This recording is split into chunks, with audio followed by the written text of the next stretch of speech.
Vote bien là sur les rapports 3.1, 3.2, 3.3, oui. C'est ça? Oui, oui, c'est ça, sérieusement. D'accord, non, parce qu'il y a des sujets sur lesquels on peut plaisanter, des sujets sur lesquels on peut moins plaisanter. Alors autant sur le premier sujet, sur le vin et la bière, j'en plaisanterais bien volontiers avec vous, mais pas sur d'autres sujets, surtout après ce qui s'est dit ce matin. Et je parle évidemment du rapport 3.3, tout en vous spécifiant au préalable que nous voterons ces trois rapports. 3.1, 3.2, 3.3. Bon. Vous avez dû comprendre, monsieur le maire, que je ne suis pas déstabilisable, même si je ne suis pas sûre que ce soit dans le dictionnaire, très facilement. Et je tiens à vous dire, parce que je ne peux pas accepter ce que vous avez dit tout à l'heure, pas plus que j'ai écouté vos interviews récentes sur les chaînes de télévision, et je maintiens et je répète ce que Marine Le Pen a dit très récemment. Et je viens encore de raccrocher avec elle il y a quelques heures. On parle des trois rapports, là. Oui, mais justement, je vous parle du projet Aladdin. Il est bien dans cela. Non. Attendez, je ne vois pas en quoi le projet Aladdin a à voir avec... je vais vous l'expliquer. Je vais vous l'expliquer. Avec Patrick Bruel, mais enfin... Non, mais je vais vous l'expliquer. Je vais vous l'expliquer. Si, parce que vous avez employé le mot ce matin de relent antisémite. Ça a même été tweeté, d'ailleurs, tout de suite. Et vous avez laissé planer... Je n'ai pas utilisé le mot relent, j'ai dit que vous n'aviez jamais renoncé, ni affirmé très clairement que vous affirmiez clairement toute rupture avec toute attitude d'antisémitisme que ce soit. Oui, j'ai compris. Bon, donc je vais vous voilà, répondre. c'est tout. Non, mais non, pas c'est tout. Je vais vous répondre. Parce que nous considérons, par rapport, et encore une fois, je suis tout à fait sur ce rapport 3.3, dont j'ai bien lu l'objet, je suis allée sur Internet, j'ai lu très attentivement ce qui se dit, mais moi, ce que je vous dis aujourd'hui, c'est que le seul vrai danger que nous considérons aujourd'hui, c'est le fondamentalisme islamiste.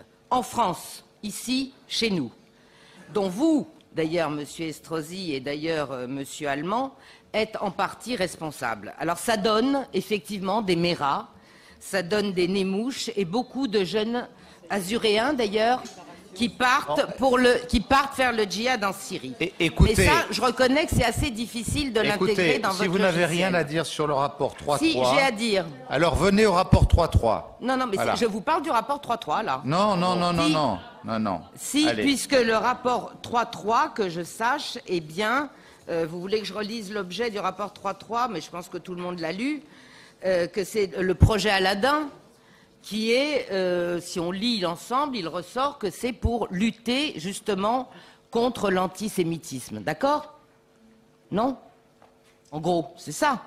Bon, donc, moi je vous suggère, monsieur Estrosi, alors je ne sais pas, est-ce qu'il faut vous appeler ces derniers temps ex-futur président de la République? J'en sais rien. Il faudra d'ailleurs le faire traduire en Issart. Mais vous n'avez pas de leçon. Vous n'avez pas, monsieur Estrosi, que ce soit bien clair, de leçon de morale à nous donner. Parce que je ne vous ai pas entendu condamner certains tweets qui étaient particulièrement antisémites d'ailleurs, pour le coup, et très communautariste du jeune chef de file de la droite pop, monsieur Gentillet, qui a des propos particulièrement choquants. Vous n'avez pas demandé son exclusion. Vous n'avez pas non plus demandé, et là certes on est sur un autre sujet, mais toujours celui de la morale, l'exclusion de vos amis à l'UMP condamnés, ou en tout cas fortement en présomption de condamnation sur des sujets Aladdin, de corruption. Non, on ne peut pas tout mélanger. Monsieur Estrosi, on ne peut pas avoir des leçons de morale à géométrie variable. Moi, je ne peux pas accepter que vous nous disiez écoutez, et que vous je ne me laisserai disiez... pas, madame, je ne laisserai pas dénaturer la tenue de ce conseil municipal ni d'un autre. Voilà, on a 6 ans à vivre. Aujourd'hui, il est dit très clairement que la parole doit être donnée à chaque membre de l'Assemblée qui le demande, dès lors que ça reste dans l'objet de la délibération qui est soumise à débat. Vous en êtes sortis, je ne vais pas rentrer dans des débats idéologiques avec vous.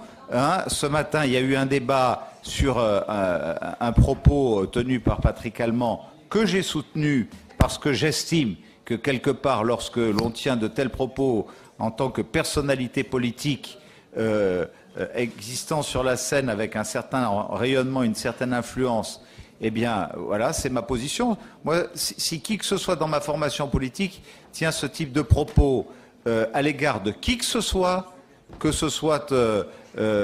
quelqu'un de confession juive, musulmane, chrétienne ou autre, je dis que les valeurs qui sont celles de la République et qui sont les miennes et que je défends dans mon engagement politique sont telles que je n'accepterai pas dans ma propre famille politique qu'on puisse avoir un tel comportement. Je l'ai dit, vous le tolérez chez vous, vous le tolérez chez vous, mais on est sur le rapport Aladin, le débat est passé, vous auriez pu vous en saisir ce matin puisque M. Allemand l'avait ouvert. Maintenant, si vous n'avez plus rien à rajouter sur Aladin, je vais mettre aux voix donc les 3 rapports. Je n'ai toujours pas compris. Non, parce que si je laisse s'instaurer dans notre Assemblée ce type de débat, voilà, on est hors débat municipal. Hein, voilà. Donc, que vous essayez de déformer, condamnez d'abord les propos de M. Le Pen. Est-ce que vous les condamnez? Est-ce que vous lui demandez l'exclusion du Front National de M. Le Pen? D'accord? Vous allez les condamner ou pas? Parce que s'il était dans ma... Je vous le donne pour que vous me répondiez par oui ou par non. Vous allez condamner ou pas? Vous allez condamner ou pas? Monsieur Estrosi, vous n'êtes pas procureur et je ne suis pas au tribunal. Bien. Voilà. Alors dans ce cas-là, on n'a pas à poursuivre ce débat si vous n'avez pas... parce que vous avez une sérieuse difficulté, monsieur Estrosi, pardonnez-moi de vous le dire, sur ce sujet comme sur beaucoup d'autres. Vous avez un mépris qui, moi, me heurte dans mes conceptions républicaines de votre opposition, quelle qu'elle soit. Voilà. Bien, je vous remercie.